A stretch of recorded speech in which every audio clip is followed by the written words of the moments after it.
Well, hello there. How's everybody doing? Everybody okay? Nobody's gone crazy yet? Nobody's ordering big cats off the internet? Or small cats off the internet? Or cats in general? Don't become a crazy cat person. Anywho, we have got another Jeep. Surprise! This one's from Jersey, so about 100 miles away-ish, somewhere around there. And we are going a little bit different route on this one. So I kind of wanted to make a video here because each one of these there's something new, and each one of these we're getting more and more into doing different things with them as we do the frames on them. And yes, like all the others, this one is getting a full frame replacement, and we'll take you over there and show you it in a minute.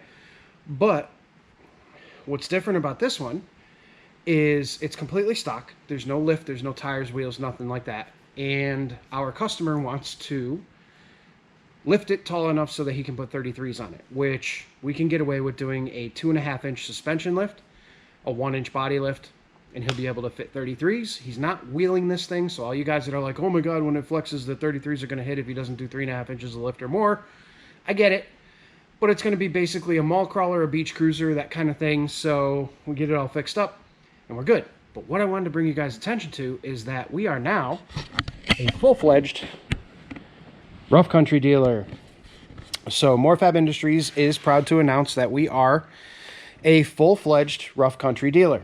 We can get you anything that rough country offers at rough country prices, which is amazing. Now, rough country, for those of you who don't know, is a company who has been making suspension systems for Jeeps and all kinds of other vehicles for years and years.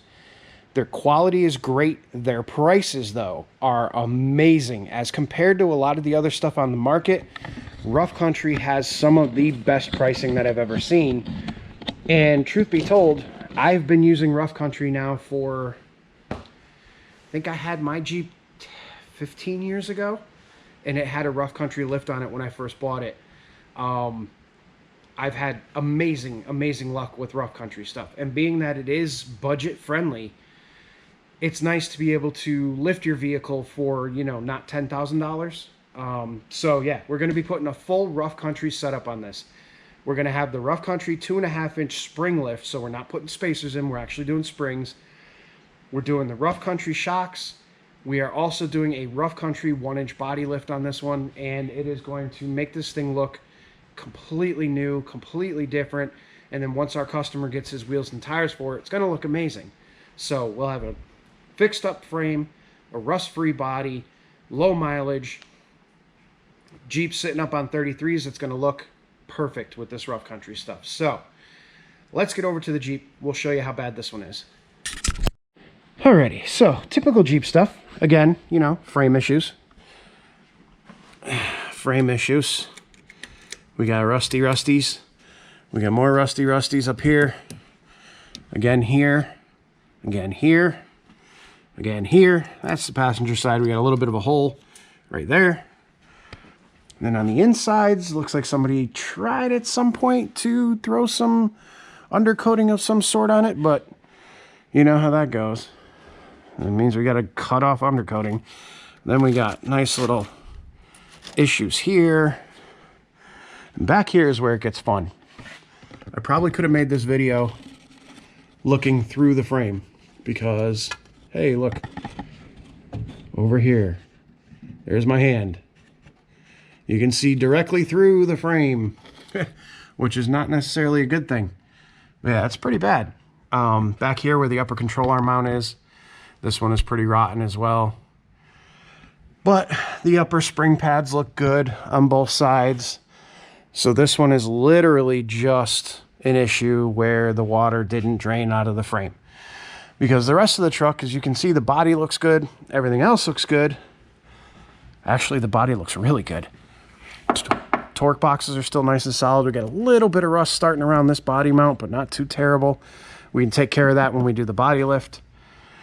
And the last thing we're doing on this is actually the gas tank skid plate, because that, as you can see, is pretty well rotted too. So we're going to be getting into it. I'm probably not going to film too much of the frame stuff. I'll do my usual where I film, you know, the frame cut out and then the new stuff in.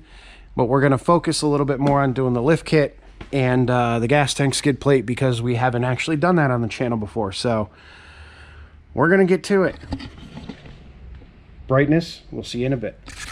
A good majority apart.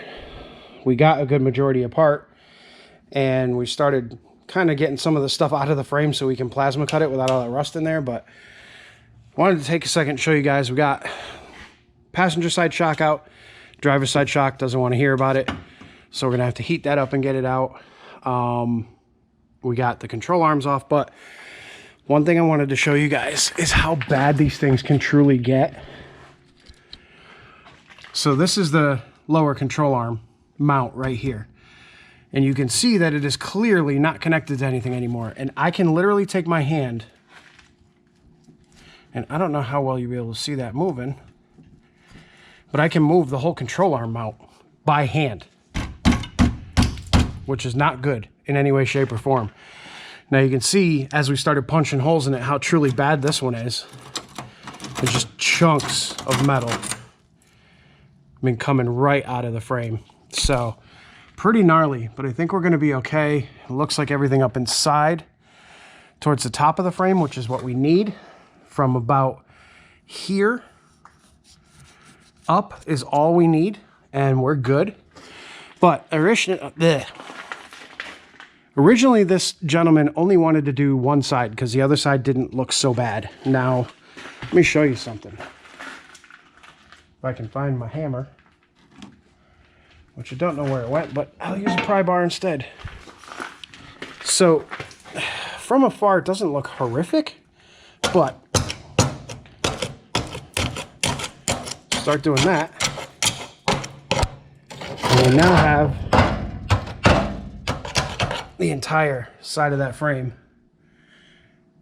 is completely bad. So what we're going to do is we're going to get to cutting these things out, fitting the new ones in, and we'll bring you guys back when we start to reinstall all of the suspension components that are going to go in. We already got the stock springs out. We have all our Rough Country stuff right here waiting to go in. So we'll be good shortly. I'm just going to go ahead. You've seen these a million times. I'm going to bang it out and get the new ones in. Like I said, folks, I wasn't going to film too much of doing the frame because you guys have seen me do that 1.5 million times, but there it is. All nice and repaired. Passenger side, all nice and repaired. We're good to go frame-wise on both sides. So we're good. We got a couple little spots that we need to fill in, but nothing crazy. We'll fill that stuff in and we'll be good. But I wanted to show you guys something quick. Is on these, we're constantly breaking shock bolts. So the shock bolts to here and here. And a lot of times what will happen is they get stuck inside here, and if you're lucky, you can get a torch in through this little tiny slot right here and heat them up and get them hot enough to break them out. But then you run the risk of messing with the gas tank and whatever. So what I do is I break them off, and then I take bolts that have flange heads and I weld them in place. So now you have studs, and those studs, will throw some anti-seize on them and they will be good to go. You'll be able to put shocks in and keep shocks in, take shocks out without hurting anything. And then if you break these, you just weld new ones to it. So kind of all around makes it much easier, and they hold pretty nicely. So now what we're going to do is we have a full-blown Rough Country 2.5 inch spring kit along with Rough Country shocks. We're going to be putting these in, get the Rough Country springs in there, and then we're going to set this thing down on the ground and see how it looks. Rear suspension is complete. Springs are in, shocks are in. We had to do the same thing with the studs on the other side. Somebody had tried to re-drill them, so it was even more of a nightmare because there was a bolt stuck in there. There was a nut stuck up on top that was spinning. So we had to cut all that stuff out and weld them, and then, you know, we got everything in good to go. Now we got the exhaust all welded back up into place, and the skid plate we cleaned up, got all the rust off of it, shot a coat of self-etching primer on it. We're going to shoot a coat of paint on that as well, because you don't want a rusty surface butted up against a brand new surface, because that'll promote rust in that general location. So We'll make sure that this has a nice coat of paint on it, so if it does start to rust, it will be under the paint and not destroy our new frame that we just put together. And then, yeah, so we are moving on to the front suspension. We're going to get the shocks out, then we got to drop the axle down, get the springs out, and then put the Rough Country stuff in.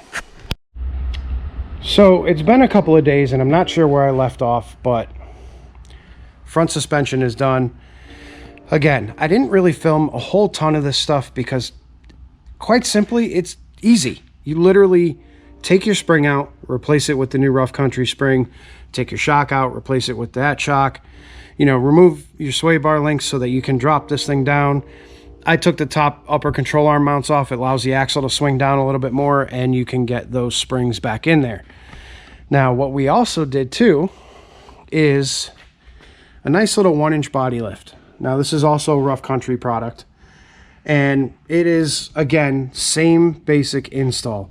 Unbolt all your body mounts, put a jack under the body, lift the body up, take the old mounts out, put the new mounts in, drop the body down. So none of this stuff is groundbreaking. None of it is very difficult. The only weird stuff that you run into is like fan shroud stuff, which I just cut the bottoms of them out because we don't live in a super hot climate. So if you have 3/4 of a fan shroud, you're good, because it does lift the nose of the truck up an inch and the fan shroud will hit the fan. So you do have to take care of that. And then again on this side, same thing. All that. So the only thing that we have left on this Jeep now, with the frame done and everything else, and oh, quick, these little brackets right here are pretty cool. So you see this on the front grille. This is just because there's only one body mount up here, and if it wasn't there, then the whole grille and everything would just kind of rock back and forth. So they make these nice little 1-inch spacer brackets that you just, you know, they come with big self tappers. Zip it right into the frame. It hits the factory bump stop on that, and you're good to go. So 1-inch body lift, 2.5-inch spring lift. And the last thing that we have to do on this guy is this gas tank skid plate. Got a little bit of a hole in it, so we're gonna pull that down now, put the new skid plate in. And again, I'm not gonna go through the whole thing. I know this is kind of a, hey, check this out video, and not really a whole lot of work, but all we have to do is remove all these little bolts that are up in here. There's 4 of them there. There's 4 of them on the other side. And the whole gas tank will come down. We can pull the skid plate off of it, and we'll be good to go. And the final piece, gas tank skid plate, is all done. This 97 Wrangler is literally like brand new. All new suspension, new frame, new body mounts, everything I knew them. So this is what the old freaking skid plate looked like. Look at all that rust. You can see right through it. Well, that gas tank wouldn't have stayed in much longer. Now we're nice and brandy new. And we are done. So now you can see it sitting on the ground. It looks ridiculous on these 30-inch tires. Gonna have to put some 33s under that thing. So we got a little bit of a wheel gap right there. So it is good to go. We're gonna send it, and hopefully he's happy with it. All right, guys, so I didn't go into a ton of detail on this Jeep about what we were doing with it, because there are literally, I think we're up to 5 or 6 or 7 of these videos on these Jeeps up there. But I wanted to kind of bring you guys this one just to show you the, you know, that we can do lift kits and all kinds of other stuff while we have the vehicle here. And it's actually much easier because I have to take 90% of the stuff apart anyway. So another thing I wanted to mention too is that we are a full-fledged Rough Country dealer now. So if you are bringing your Jeep up here for me to take care of it, think about doing a lift kit. Think about doing springs, shocks. Think about doing any of that stuff, or anything that Rough Country offers, we can offer.